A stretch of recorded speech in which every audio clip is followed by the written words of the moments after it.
The laughter of loved ones filled the spacious dining room, the golden glow of the chandelier casting a warm light over the dinner table. The scent of rosemary chicken and freshly baked bread lingered in the air, a familiar comfort in the Donovan household.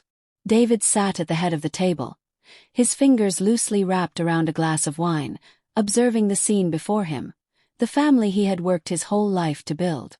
Beside him, Margaret, his wife of 30 years, served another helping of mashed potatoes onto Emma's plate, smiling at the young woman as if she were already a daughter.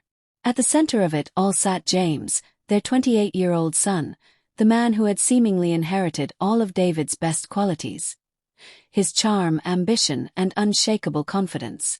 James had always been the golden boy, the one who made them proud, the one who never faltered. And now, with his engagement to Emma, it felt as though he was stepping into the life he was always meant to have. "So, have you two set a date yet?"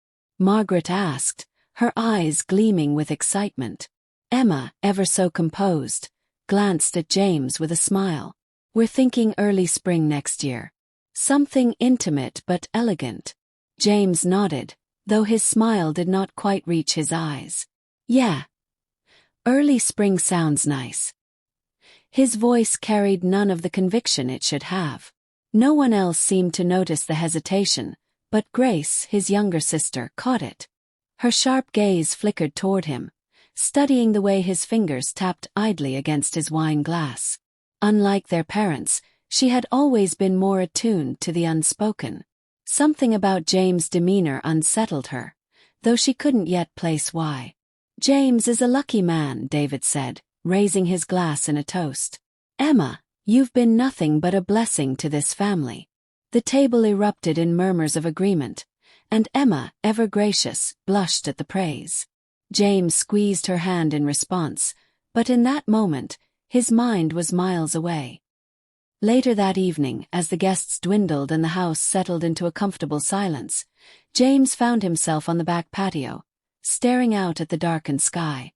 The cool autumn air did little to settle the restlessness creeping through him. He had everything: loving parents, a devoted fiancée, a successful career. So why did it feel like a cage? His phone buzzed in his pocket. He hesitated before pulling it out, and there on the screen was a name he shouldn't have seen. Sophia. His breath caught. It had started as nothing, an innocent conversation at a work event, a shared joke, a casual drink. But then there had been more.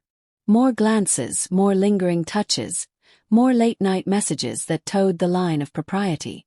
And now, as he stood here, Emma asleep upstairs, his family still basking in the afterglow of their perfect evening, he was staring at a message that could unravel it all. "I can't stop thinking about you." His thumb hovered over the screen. His mind screamed at him to delete it, to forget about Sophia, to bury this thing before it had the chance to become something real. But he didn't. Instead, he exhaled, his resolve cracking as he typed back a response. "Meet me tomorrow." A choice had been made. And though he didn't know it yet, it was the choice that would change everything. James had never been one to second-guess himself. Confidence had always come naturally, an effortless trait that set him apart. But as he sat at the small cafe downtown, fingers curled around a lukewarm cup of coffee, doubt gnawed at the edges of his mind. Across from him, Sophia leaned back in her chair, one leg crossed over the other, her lips curling into an amused smile. She was effortlessly poised, a woman who carried herself with a kind of self-assurance that made it easy to forget what was right and what was ruinous. "I was beginning to think you wouldn't come," she mused, stirring her tea with deliberate slowness. James exhaled, rubbing the back of his neck. "Neither was I." Her smile deepened, as if she already knew the turmoil he wouldn't voice. "I meant what I said, you know," she continued, resting her chin on her hand. "I can't stop thinking about you." His stomach tightened. He shouldn't be here. He shouldn't have answered her message, and he definitely shouldn't have agreed to this meeting. But here he was, drawn into something he couldn't define yet knew was dangerous. "This is a mistake," he murmured, more to himself than to her. Sophia tilted her head, studying him. "Then why are you still here?" James had no answer. He could tell himself that it was just harmless flirtation, that he wasn't doing anything wrong. But deep down he understood. This was the beginning of something he might not be able to walk away from. The sun had dipped lower by the time James returned home. The weight of his choices clung to him, heavy and suffocating. As he stepped through the front door, the familiar warmth of the house should have been a comfort, but instead it felt stifling. Emma was in the living room, curled up on the couch with a book in her lap.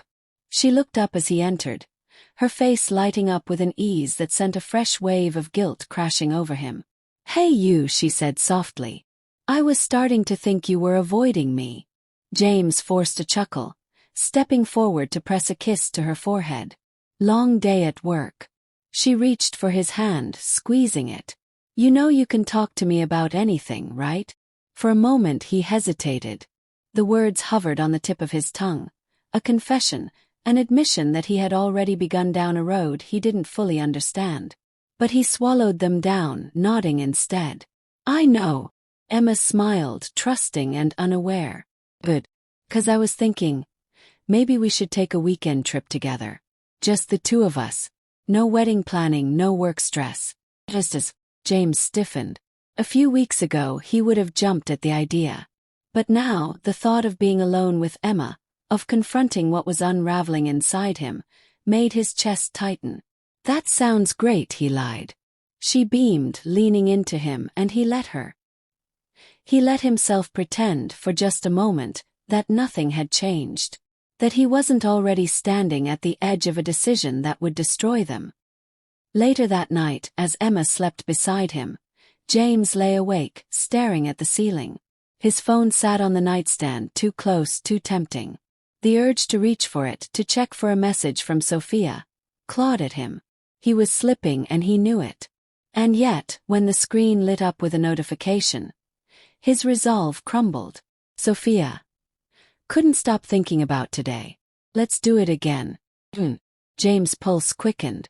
The right thing to do would be to ignore it, to shut off his phone, to bury this before it became irreversible. Instead, his fingers moved on their own. "James, name the time and place." As the message sent, James closed his eyes, exhaling slowly. This was no longer harmless. This was the beginning of something that would change everything. James had never been a man ruled by impulse. His life had been built on careful decisions, strategic choices, and the discipline to stay on course. Yet, as he stood outside a quiet, dimly lit hotel bar, his hands clenched into fists, he knew he had already lost control. Inside, Sophia waited. He could still turn back. He could walk away, drive home, and forget this ever happened. But the truth sat heavy in his chest. He didn't want to. Taking a steadying breath, he stepped inside. The bar was intimate, tucked away from the city's chaos. A low hum of jazz played in the background, the scent of aged whiskey and polished wood filling the air. Sophia was seated in a booth near the back, her fingers tracing the rim of her wine glass. She looked up as he approached, a slow, knowing smile curving her lips. "I was beginning to think you'd changed your mind," she said, tilting her head. James slid into the seat across from her, feeling the weight of his choices pressing down on him. "I almost did." Sophia studied him for a moment, then leaned forward, her voice softer now. "So why didn't you?" He had no answer, or maybe he had too many. Was it the thrill? The danger? The way she looked at him like he was someone entirely different from the man he had spent years trying to be? "Because I wanted to see you," he admitted, the words tasting both like truth and betrayal. Sophia's smile deepened as she reached across the table, her fingers grazing his. It was a small gesture, but it sent a current through him that he couldn't ignore. "Then let's stop pretending," she murmured. For a fleeting second, Emma's face flashed through his mind. Her warmth, her trust, the life they had built together. He could still turn back. But then Sophia's fingers curled around his hand, and just like that, the last of his hesitation vanished. The night blurred into something he wouldn't allow himself to define. A whispered invitation, the quiet closing of a door, the point of no return. By the time James left the hotel, The weight of what he had done settled deep in his bones. The streets were empty, the distant glow of streetlights casting long shadows on the pavement. His phone vibrated in his pocket, and his stomach twisted as he pulled it out. Hey love. You still at work? Miss you. His fingers trembled as he stared at the screen. The lie came easily, too easily. James, yeah, just finishing up. Be home soon. He shoved the phone back into his pocket and exhaled sharply. This was no longer a temptation. No longer a harmless flirtation. He had crossed the line. And there was no going back.